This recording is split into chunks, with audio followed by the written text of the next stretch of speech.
So in case you didn't know, Monday was actually the 20th anniversary of Majora's Mask. Unfortunately, I wasn't able to get out this video on that day, but this video is still in honor of the anniversary.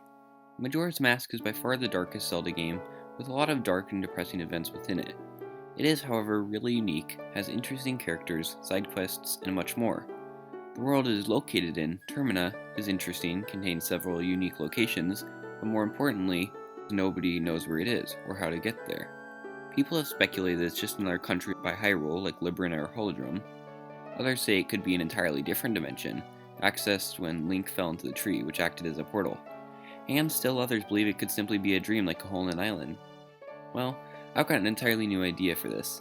Thanks to Wrath and Nehru for helping inspire this theory, as I came up with the idea from a conversation I had with them.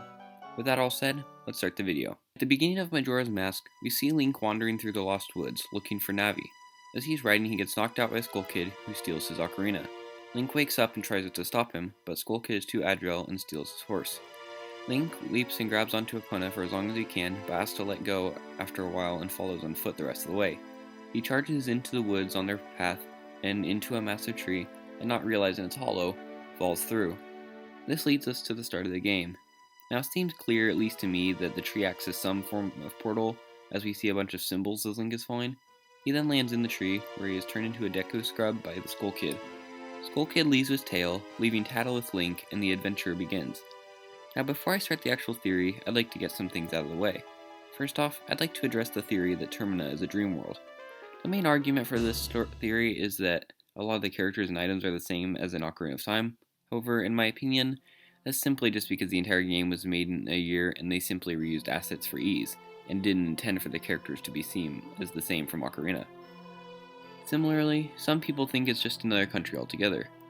However, I don't see any evidence for this. Since Link falls through the tree with all the symbols and stuff, it seems pretty unlikely it's just normal transportation, and was more than likely a portal. Now that we have established how all this happens, let me introduce to you the key to this entire theory, Phantom Ganon.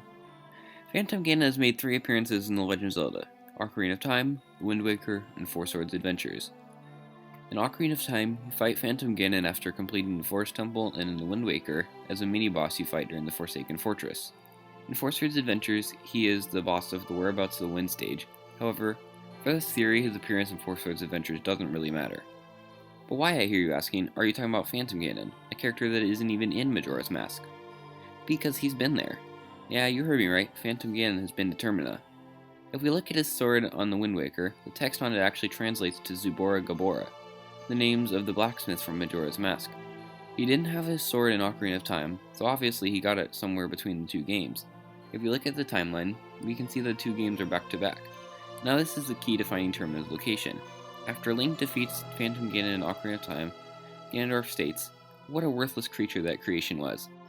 I will banish it to the gap between dimensions." So we can see that Ganondorf sealed him in the gap between dimensions, and I believe that Termina is this gap. Phantom Ganon went there and spent time there, and obtained a sword crafted by the 2 smiths. This is totally possible.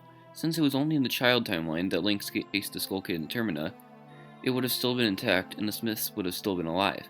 However, when Ganondorf was revived in the Wind Waker, he would have brought Phantom Ganon back from the gap, despite the fact that he said he despised him, because he needed help, which is how the Phantom was able to make it back to the land of Hyrule. I know we also see Phantom Ganon in Four Swords Adventures, but since this isn't the same timeline, I really don't think it has any impact on this theory. It's possible we could take this theory further, and even though it seems rather unlikely, I would still like to take a look at it. If we take a look at Link Between Worlds, we can see there are 2 very similar ones, both with heroes, princesses, and triforces of their own. One of these is Hyrule, and the other is Lorule. Since Termina is the gap between dimensions, it seems likely that it could almost be a bridge between the 2 worlds.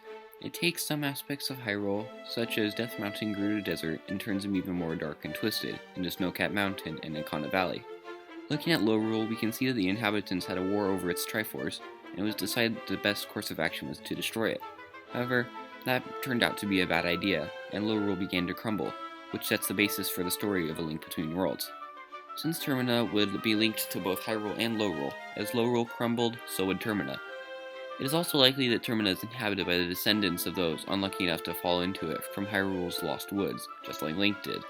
The Lost Woods has entrances from both Zora's Domain and Goron City, so it's not too unlikely that some unlucky folk would happen to get lost in Termina, similarly to Link. In fact, it's possible that the Hylians there may have been descended from the Kokiri, as they would have lost their protection from the Great Deku Tree when they left, and so they could have grown up and began life in Termina. Either that, or they are just ordinary Hylians who were unlucky enough to stumble into Termina, similarly to Link.